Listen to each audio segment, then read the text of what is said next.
Assalamualaikum warahmatullahi wabarakatuh.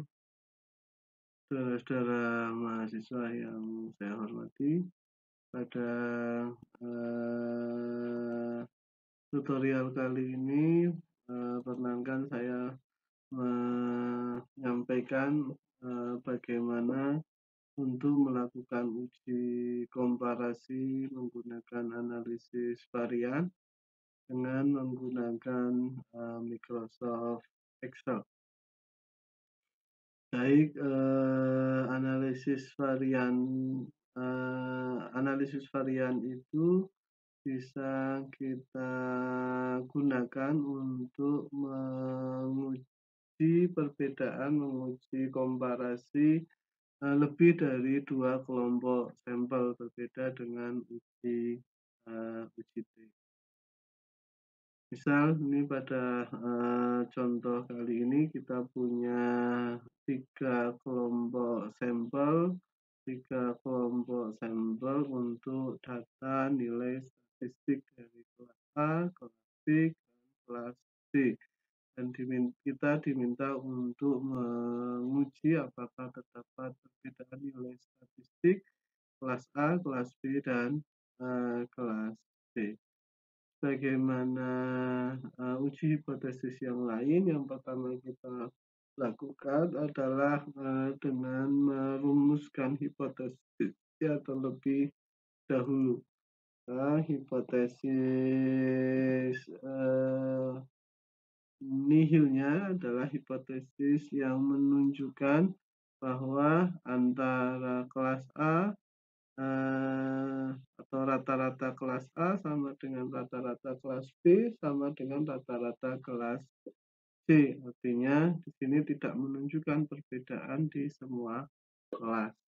Artinya kita bisa rumuskan hipotesisnya. Bagaimana bisa kita copy dari pertanyaannya, kita pastikan, kita rubah redaksi depannya dengan kata tidak, sehingga redaksinya bisa menjadi tidak terdapat perbedaan nilai statistik kelas A dan kelas B dan C.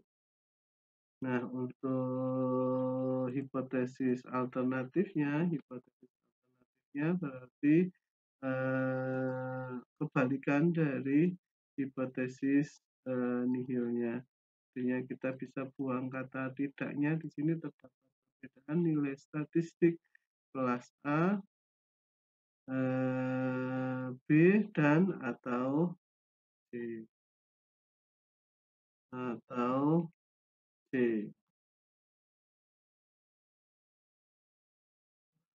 Di sini dimaksudkan berarti bisa jadi terjadi perbedaan di kelas A dan B, sementara A dan C sama, atau di kelas A dan B sama tapi di kelas C berbeda, atau di kelas A berbeda dengan kelas B, berbeda lagi dengan kelas C.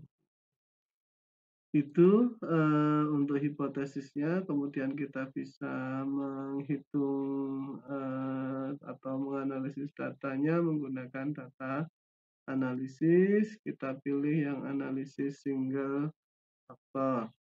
Analisis single faktor karena di sini hanya faktor kelas saja. Kalau nanti ada analisis varian two faktor, itu kalau kita punya misalnya kelas, terus di sini nanti ada nilai ujian tengah semester, ada nilai ujian akhir semester, ada tugas dan sebagainya. Di sini ke kolom itu ada nanti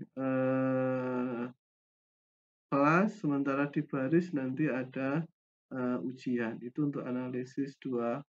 Jadi untuk kali ini kita adalah analisis single faktor. Kita oke. Ini karena data ini pernah saya analisis, jadi kita hapus dulu. Defaultnya nanti seperti ini. Defaultnya ini juga belum dicentang, nanti defaultnya seperti ini. Jadi kita tinggal inputkan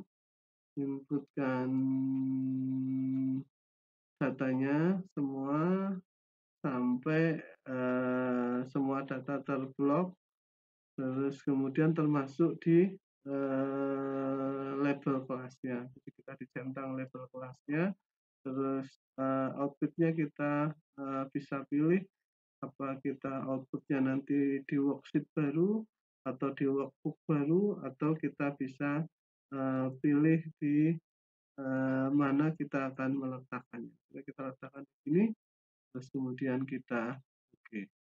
Maka kita sudah menghasilkan perhitungan analisis single faktor. Yang pertama kita bisa lihat di outputnya adalah summary data deskriptifnya. Ini jumlah sampelnya, jumlah respondennya, ini jumlah nilai statistik masing-masing kelas, ini rata-rata statistik masing-masing kelas, ini variansi. Kalau di sini dilihat rata-rata paling tinggi ada di kelas C, sementara nilai paling bervariasi ada di kelas A. Begitu, terus ini adalah output analisis variasinya. Ini sumber variansinya, bahwa ini yang perlakuan, ini galat di dalam sini. Ini perlakuan, ini galat. Terus ini adalah sum square. Kalau di sini jumlah kuadrat perlakuan. Ini jumlah kuadrat perlakuan. Yang kedua adalah jumlah kuadrat galat. Ini adalah jumlah kuadrat total. Jumlah kuadrat total. Degree of freedom-nya ini karena kelompoknya ini kan kelompok K-nya ada 3, berarti K3 dikurangi 1 sama dengan 2. Ini untuk degree freedom untuk galatnya adalah K itu kelompok, respondennya berapa responden yang ada dikurangi 1. Respondennya ada 30, berarti 30 dikurangi 1 itu 29 kali 3. Itu terus ini degree of freedom atau derajat bebas dari totalnya. Totalnya itu adalah berarti 3, kelompoknya ada 3, respondennya ada 30, berarti 3 kali 30 berarti 90, 90 dikurangi 1 berarti 89. Ini mean square-nya, mean square atau kuadrat tengah perlakuan itu sum square dibagi 2. Sum square dibagi 2, jadi ini dibagi ini akan ketemu ini dibagi ini akan ketemu ini. Terus untuk nilai F-nya, itu adalah ini diperoleh dari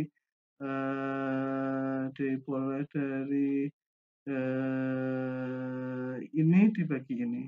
Kuadrat perlakuan dibagi kuadrat galat. Ini akan keluar F, ini nilai signifikansinya atau p-value, ini F tabel atau F kriterianya. Itu jadi kita bisa dari output ini kita bisa ambil keputusan untuk hipotesis kita.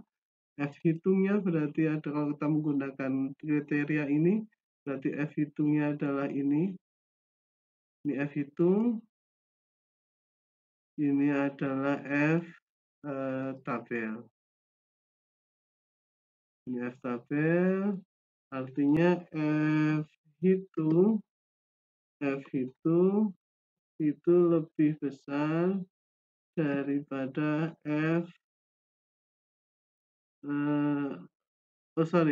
F hitung lebih kecil. Kita lihat ya, F hitung itu 0,2 sementara F tabelnya 3,1. Berarti ini lebih kecil, berarti lebih kecil dari F tabel. Kalau melihat itu artinya apa? Artinya F hitung lebih kecil daripada F tabel itu kita pakai kriteria ini, F hitung lebih kecil dari F tabel, artinya H0-nya diterima.